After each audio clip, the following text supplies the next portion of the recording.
Well, it's been part of my upbringing all my life, really. My father's a member here, my grandfather's a member here. First game of rugby, I really recalled my dad bringing me here to watch a couple of games. And then when I left school, it's just the automatic place to come. So the only rugby club I've ever been a member of. Lots of happy memories here. To me, it's been part of my life. You know, met friends here, good friends, and yeah, it has been part of my life. I've been coming here for a long time, you know, and I still come here, yeah. Well, you're well received, you know, even though you're a youngster, a lot younger than all the other guys. You know, you mucked in with them and they bought you beer and stuff like that, and off you went. But yeah, it was a friendly club. When I started, it was purely amateur. We were a senior club, although not quite at the top of the echelons, but it was all about who you played, the fixtures. Through my career, I played all the way through to the formation of the leagues. So by the time I'd finished playing, we then had proper leagues. The club has a spirit, the players were welcoming, the community was welcoming. So I really did enjoy my first couple of years here. I did move on and go away, but was always drawn back. After a while, met my wife here, put my roots down here, got 3 kids, beautiful kids, and 2 of them, the 2 lads and my daughter, are all heavily involved in the club. It's just a great place to have a community spirit, really. It meant a great deal for me to play for Fylde Rugby Club because firstly it's my local rugby club. We only live 2 minutes around the corner, and it meant a great deal as well because of our family connection. He's an athlete, this boy, Josh Beaumont, his dad watching in the crowd.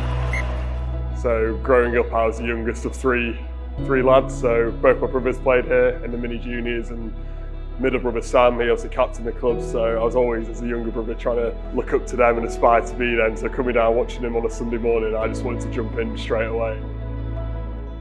We only had one room, which was one main room with a bar in it. The ladies' tea bar was a table, and then of course we built another bar, then we built the old cocktail bar as they called it, and moved on from there. I really enjoyed playing for Fylde, so much so that other than shifting away, I didn't play for another club. Even those that are close to us, I couldn't put on the jersey. Those that did play, played with spirit and heart, and I liked that. But you know, we would have had a pretty good fixture list. I played against the likes of Leicester, Gloucester, all these Saracens, all these teams here for Fylde, and you know, beating Gloucester, and Coventry were probably the best team in the country at the time. I suppose Coventry was our strongest fixture. Well, occasionally we beat them, which was pretty good going because they were sort of number 1 in the country in those days. It was formed by the community, for the community, and it's located right in the middle of the local community. So there's probably been, as you know, it's over 100 years old. So for all that time, it's been a sporting and social hub for the community. It's more important than ever that as a club we're part of the local community. So our links with the local businesses, with the local schools, with the local authorities are all very important. So the Foundation's vision is to make rugby more accessible to the community and local schools across Blackpool, Fylde and Wyre, achieving our strapline, which is Rugby for All. A key piece of the Foundation's work is ensuring support is there for schools and the local community to break all the barriers that stop anyone being involved in rugby and the major benefits that the sport brings. This really resonated with me personally, and I jumped at the opportunity. This was 2.5 years ago, and we now have 5 full-time and 1 part-time coach. And by the end of the year, we will have delivered rugby coaching and our Rugby Reading Champions programme in 70 to 80 different primary, secondary and further education schools across Fylde, Wyre and Blackpool. And that's the heritage, to make sure that we'll have players going forward for another 40 years, won't we? We're 50 years, bringing people in and bringing people together. And especially when you're going out to schools that don't play or haven't traditionally played rugby. Well, we can't survive on old membership. We need new people, we need new blood coming into the club.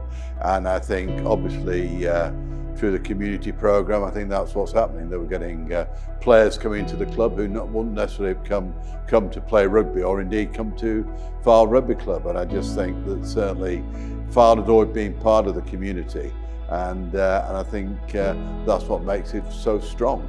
I think it's very much a community-based club, albeit in the past a lot of players travel to play here, but they travel to play here because of the standard of rugby that they get, but it's still very much locally sort of part of the community. When you walk through Lytham, you walk through Freckleton, walk through Wharton, and people, you know, they talk about rugby quite a lot of the time.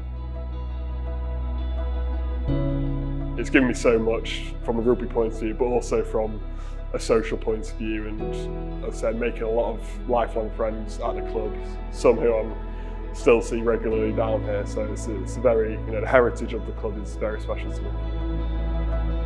The heritage here is strong, obviously, because of people like Malcolm Phillips going back, and of course we're so lucky to have Bill Beaumont as one of our pillars. It's a lot, and I think it goes back to the community aspect. We've been in the community, providing, giving to the community for over 100 years. It's a big thing, so and it needs to be remembered, and it needs to be celebrated. It's important, you know, to do so, especially with players that are still with us, and remembering those players that have passed. And even my kids now who play in the juniors will ask questions about what was he like, who was he, and you know, you have to tell them. That's how you learn. Well, I think you've just got to look back to those guys on the toss of a coin in 1919 at the Ansell Institute, decided, are we going to play rugby, are we going to play football? Fortunately, it came down on the rugby side, and I think sort of you owe it a gratitude to all the people that have sort of set this club up, you know, and to keep it going from generation to generation, and hopefully build on the solid foundations that the club have. You know, it's had some outstanding administrators and players over the years, and long may it continue.